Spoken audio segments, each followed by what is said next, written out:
Direct from Foxborough, Massachusetts, the gem of Norfolk County, and taped at the studios of Foxborough Cable Access. It's Foxborough Central.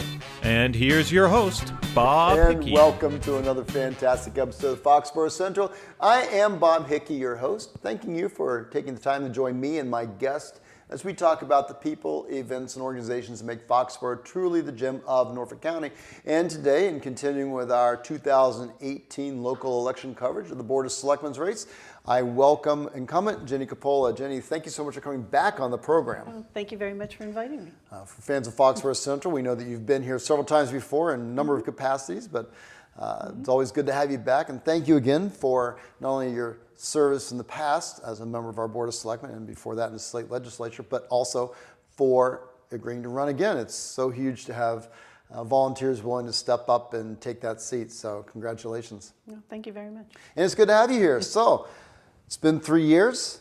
Has anything happened in the last 3 years? Oh, quite a few things have Quite a happened. few things. Well, why don't we start off? I always love talking about town politics. I'm a town junkie, if you will, and maybe we can just start off with talk about what cool and exciting or list of accomplishments or however you want to phrase it has happened over the last 3 years. Yeah. Well, probably the most obvious thing that's happened in the last 3 years has been the new town hall. That was in the planning stages. People talked about it for years. It was in the planning stages for years. And it actually came into fruition last year. And what was important about the town hall, we didn't know whether we wanted to build new or just renovate the old town hall. But the old town hall was in really deplorable condition. Yeah, it really was. And so it was decided to build new. Then the question was, well, where do we put it? Do we want to keep it in the same location, approximate location, or move it to some other part of town? Move the center of town to someplace else. And the board decided, no, it should stay where in the present location. You know, and I think part of that process, and not to know, but you kind of just talk about it in a sentence, but so much went in that, because I remember the discussion, and as a political column, I participated a little bit on the periphery, and I know that a lot of work went into the research, and it's one thing just to say, I think it'd be best here, but the Board of Selectmen, and also through town manager Bill Keegan, went the next step and incorporated citizen feedback, formed a committee, and even brought in some voices that were clearly in opposition to whatever direction that many people thought, and it ended up being a multifaceted committee as far as different points of view. And do we rent a place? Do we simply renovate? And every step of the way, it seemed as though the right thing happened in that the issue was researched. Reasons why it would be a good idea were looked at, but reasons why it was the wrong solution were also looked at, vetted, and sort of accepted. So at the end of the day, when the project started going forward, nobody could really say, they didn't look at this, because clearly it had been looked at. And even I, as a grumpy political columnist, was fully supportive of it, because all those other things that there were questions about, they were answered. Right. And I think that in any project of that magnitude, it's really just having the information out there and looking at it. So congratulations on that. Right. So that was the most obvious one. But and it's beautiful, by the way. It is. And it's functional space. It's functional. It's and I know back when I beautiful. was selectman in 2002, it had been on the drawing board for many moons. And it was never the right time. And so credit for grabbing the bull by the horns. And when the time came to be able to do it, to actually go forward and do it, that's pretty cool. Yeah, but also in the last 3 years, things have been happening, maybe not so obvious, but a lot of things have happened. In 2015, the Economic Development Committee was formed, and the idea of that committee was to implement the master plan that the planning board had worked so hard on, the award-winning master plan, I might add. And with the Economic Development Committee, they set to work. First thing they did, they started working on the business nodes in the downtown area. We decided the master plan, under Sharon Wasson at the time was the town planner. And her idea was to do business nodes around town. You'd have Route 1 node, downtown node, And that continues today because we're Right. now, all of us who go to town meeting, we're now familiar because liquor licenses are Right, signed and- by and- nodes. You've got growth nodes, and, growth and nodes. so that's a great way of And organizing that was it. important because we knew we wanted to put like restaurants downtown, Mm-hmm. but we didn't want restaurants just in one area. We wanted to spread them around, and that was why we did the liquor licenses, the site-specific liquor licenses in those nodes. So now each business node has a chance to be developed. And a prime example of this is the old Foxville Plaza, which is now Forbes Crossing. Forbes Crossing, right? Right now, you have a hotel. You have many of the restaurants that were there before the Mandarin And the Bangkok. and the Bangkok Cafe and Antonia's. But also, we have some new restaurants: Moe's Southeast Grill, Southwest Grill, excuse me, Starbucks. Plus we have the health club, Fit Company, and it looks nice. It looks vibrant and it looks nice. It really does. And in the spring, the state will be working on the roundabout, which is the entrance to that park. And that's been a long And that has- time need. Right. That it's interesting that solutions couldn't be reached in the past, but that wasn't from a lack of effort of the town or even our state representatives, but it was more, Yeah.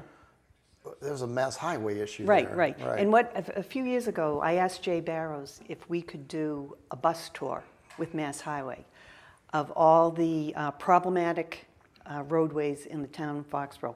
And one of the big ones was that intersection, especially where there was going to be new development. So from that came the Serpide Route 1 study that looked at everything. And also, it helped us to get a grant from the state, a substantial amount of money, to do that roundabout. The developer also contributed to it, but most of the money's coming from the state. And then going back to that grant, those are awarded based upon preparation Right. and research Right. and need. The state- Again, credit to the leadership, but also Oh, the yeah. planning department, Yep. and Sharon Oh, Watson, and now definitely. Paige Paige Duncan, Duncan, yeah. for doing a phenomenal Oh, job yeah. of laying Yeah. out the needs, showing the risks, the opportunities. Right. And so much Yeah. credit to the town hall management Right. and infrastructure there. Yeah. So again, that goes Yeah. to Things the have- overall picture of how things go on behind the scenes that really have legitimate results. Yeah, things happen when you do your homework, and that's a prime example of that. But also, the Economic Development Committee took on the responsibility of looking at the Route 1 corridor.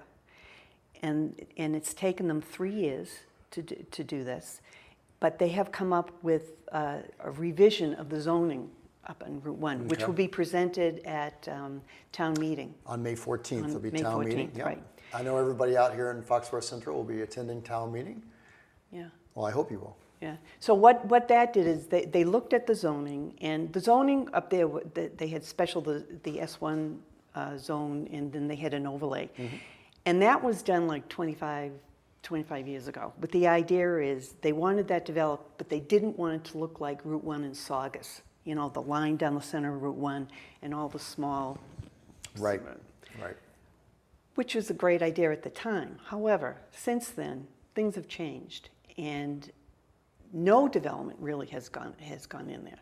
So that's the whole idea of revising these zoning bylaws, is to make it so that the landowners can work together and they can share parking, they can height changes and stuff like things by right, things by special permit, different pieces of the puzzle, but the puzzle will become complete as far as zoning. And now, if this passes town meeting, it needs a 2/3 vote.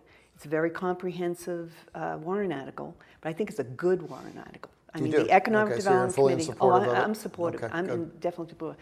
I mean, I had questions. I've seen the presentation 4 times because I go to planning board meetings, and each time, you learn, you become aware of different parts. I had some questions. I met with Kevin Weinfeld, chairman of the planning board, Paige Duncan, the planner, and Barney Overett. And I had some Chairman of the questions. zoning board. Zoning Board of Yep. Appeals, yeah. Part of the EDC. And so they answered my questions to my satisfaction. So I'm fully on board. I think it'll be a great kickoff. It'll be a great way to kick off the redevelopment of Route 1.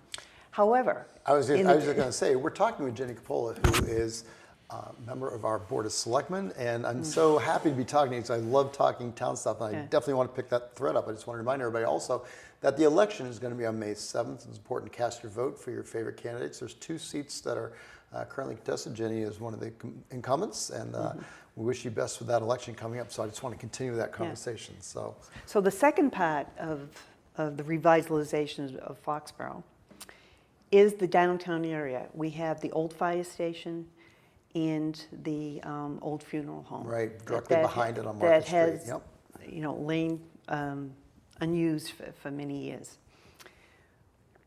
They went through the auction process. That didn't pan out. So what the Board of Selectmen did is we decided that what we would do to make the property more valuable, to help with the development, we decided to run the sewer line down that area and go down Rock Hill Street and Market.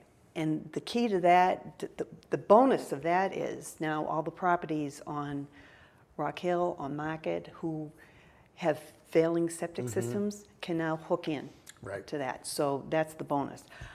However, the big thing is this will make that property really good for development.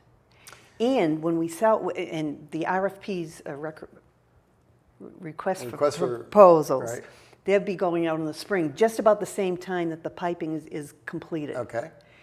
And once the property is disposed of, I guess we already have people who are very interested in it. That's my understanding, is that you've got some very robust inquiries coming in, so and that's great. And once the property is sold or disposed of, the money that we get from the sale will pay for the sewage pipe that's been done. That'll be a boon And then to after the that, ratepayers, the sewer and water ratepayers, absolutely. Yeah, and then after that, you will have probably commercial residential development, commercial on the first floor, residential on the top floors. And that'll be the real start of the development. And part of that also, the beauty is that the current trend, and it's a legitimate trend in developing these downtown areas, is recognizing that if you take all the people out of your downtown, then you have nobody left to walk to the different businesses. So now it becomes commuter. And the problem with that is, so with the suburbs, and as we spread further and further out, your base of operation, if you will, becomes more along the malls and that sort of thing. So you lose that downtown appeal. And that's why the current trend of bringing those people back is so energetic when it comes to what's going on in Foxborough, the Wall Street development, with your vision and the town's vision for redevelopment of that tract, the Keating Funeral Home and the fire station, because that's exactly what consultants say is the way to revitalize. Mansfield's a great example of that. We're not going to get into architecture, but it's just the fact that there's people in your downtown area. I mean, those people need to work, play, recreate, and do things. But what is interesting is that's what the town used to look like. All towns had that. All towns had commercial on the first floor, residential on top. All town centers had that long time ago. And then they started, like you said, spreading it out. But what's nice about downtown, you can feel it starting to go. I mean, the rebirth of the Orpheum Theater with the everything. The Marilyn Rodman Performing Arts Center. Thank you so much. Yes, it's great. O'Reilly's, the auto parts store replacing the Aubuchon, and then with the new restaurant coming on Bird Street.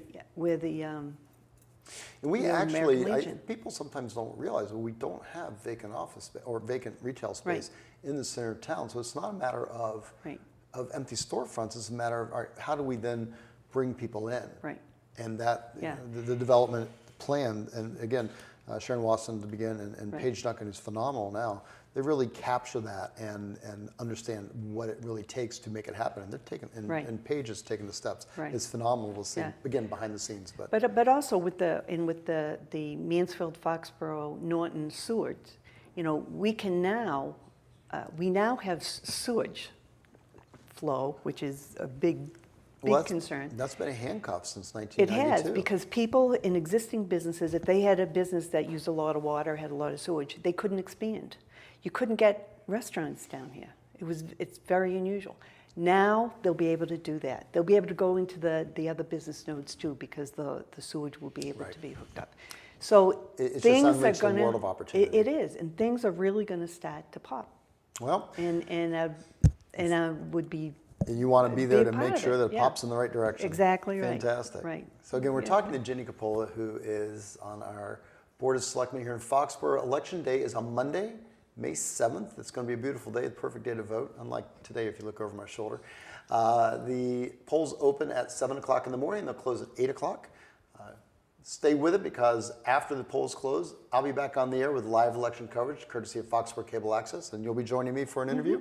We'll talk about how the day went, how the election went, and then we will count the votes, and hopefully we'll be watching a victory, no? Excellent. Do you have any things? We are so close to being out of time. You, of course, get the last word. Is there contact information, any way that we can reach out to you? I have a website, coppolaforselectmen.org. I have a Facebook, Coppola for Selectmen 2018. Okay. And anyone can call me, 508-543-9243. You've always been there to pick up the phone when I've called? Yes. You're very easy to reach, and you've always been amenable to hearing what I have to say, and so I always Yeah. thank you for that. Well, that's the function of a member of the Board of Selectmen. And the piece of the puzzle that we haven't really touched on is, what do you hope to accomplish specifically over the next 3 years? And I think you've already said it, is continuing to be part of Yeah. that downtown Right. redevelopment. Is that yeah. really your focus right now? Yeah, I am really excited about that, because it's not only the fire station, it's other properties along the common. And when I go to the planning board meetings, I've seen the plans. There are plans in place, and it's very exciting. But you need also public input to make sure that people are happy with what's going to happen and what happens. And that's very important. So if you see something if you read the newspaper or you go online, the Foxborough administration page, and you see there's a meeting on the planning board, and they're going to be talking about someone who has a proposal for putting a building on, near the common or something, go to those meetings. They want your input. Be involved. Be involved. That's the key. That's what makes Foxborough such a great town. People are definitely involved. That's great. And it's great to have you being involved. Thank you so much for coming out and meeting with us again. And if you are a fan of Ginny, be sure you make it out to the polls on Monday, May 7th. Cast your vote in favor of Ginny Coppola. There's 2 seats open for elections, so one of your 2 votes count. Actually, they both count, but in this case, they count for Ginny. On behalf of all of us here at Foxborough Cable Access, thank you so much. And we look forward to seeing you at the polls at the Ahern Middle School. Polls open at 7 in the morning, and they close at 8 at night on Monday, May 7th. Take care, Foxborough.